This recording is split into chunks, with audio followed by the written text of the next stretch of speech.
Continues. We will be talking right now to the Young Women Christian Association National General Secretary, that is Ms. Cynthia Muchanyara Mukamuri. The 60 days of activism are commemorated every year from the 25th of November up until the 10th of December. And to talk to us about what they're doing in order to help tackle gender-based violence, Young Women Christian Association representatives Ms. Cynthia Mukamuri is here to talk to us. Welcome you to Good Morning Zimbabwe, Ms. Mukamuri. Thank you. So first of all, Cynthia, tell me, how do you seek, as an organization, Young Women Christian Association, how do you seek to tackle GBV, gender-based violence? Gender-based violence starts from the home, through the church, the community, at workplaces. So we need to engage and get into conversations with everyone so that we get to finish or end gender-based violence. We also need to involve men, because the women we work with go back home to the men. So it is through the socialization that happens at home, when we feel that those people from home, as they go out in the community, they then perpetrate gender-based violence on women, children and youth, especially the most vulnerable. So we need really to get down to business, get government on board and ensure that laws are implemented and enforced, and even giving stiffer penalties to the perpetrators. We also need people to break the silence, to report cases whenever this happens. This way we can end gender-based violence. From our side, as a Christian-based organization, our work is premised on the Word of God. And as such, this is why I mentioned the church, that even through the church, churches should be able to empower women to speak, to act, so that they don't remain quiet. Even the family members, sometimes they feel that way we have to stop.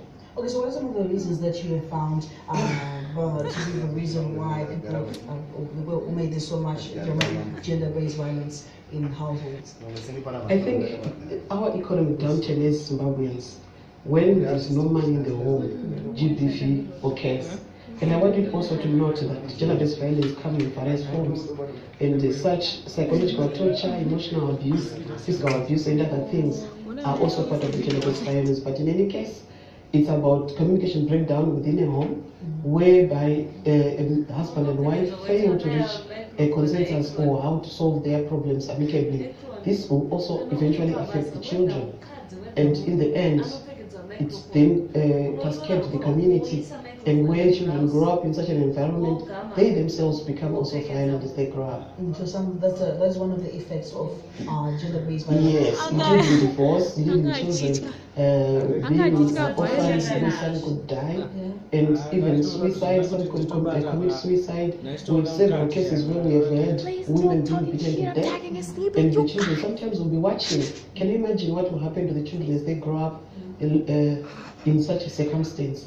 So this is not what we call for. This gender-based violence will then cascade even to the wider community. Even the other fora where we find that violence is perpetrated to everybody. So when we talk about gender-based violence, it's not only about women and girls, we also talk about even any family setup, men and boys as well. So we need to teach our boys to respect women, to love them, give them space, listen to them, because they are also equal human beings who should be put at the center of development. And what are we teaching our women, our girls? Our girls sometimes through socialization and in our culture, which is a patriarchy, girls are usually taught to behave, and their place is usually referred to as a place in the kitchen. Yet that's not the thing. Women can also do what men can do, especially if they are given enough support to reach their full potential. So we feel that women should be encouraged to take up those positions of leadership, those positions of decision making. They should also excel in school. We should also level the ground, even for the boy child and girl child. Instead of having our boy child, girl child prepare food and wash clothes for the boy child, in a family setup, everyone has to do something. They have to respect that work can be done by everyone. And tell me more about this campaign that you're holding. We are going to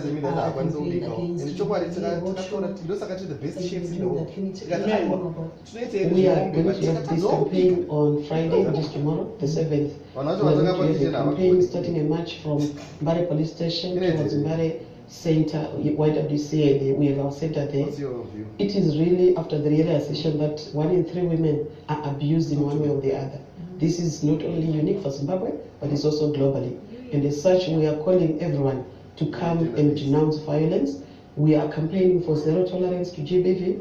We are also campaigning in breaking the silence and having women to speak and report. We also campaign even for men themselves to report, because usually men don't report. They feel it's not manly to report after being violated against by their own spouses. So it is a day where we are calling everyone in Harare to join hands, like with everyone else across the globe, to campaign against violence that is perpetrated on women and girls especially, because they are vulnerable. Yes. All right, and thank you so much for coming to Good Morning Zimbabwe. Miss Cynthia Muchanyara Mukamuri, the National General Secretary of the Young Women Christian Association, talking to us today about gender-based violence, and they're also conducting a gender-based violence awareness campaign against the grain of the 16 days of activism, which began on the 25th of November and will be coming to an end on the 10th of December. But also, this campaign continues 365 days a year, all day, all night. And now we'll take a break, we will return. I will return right after.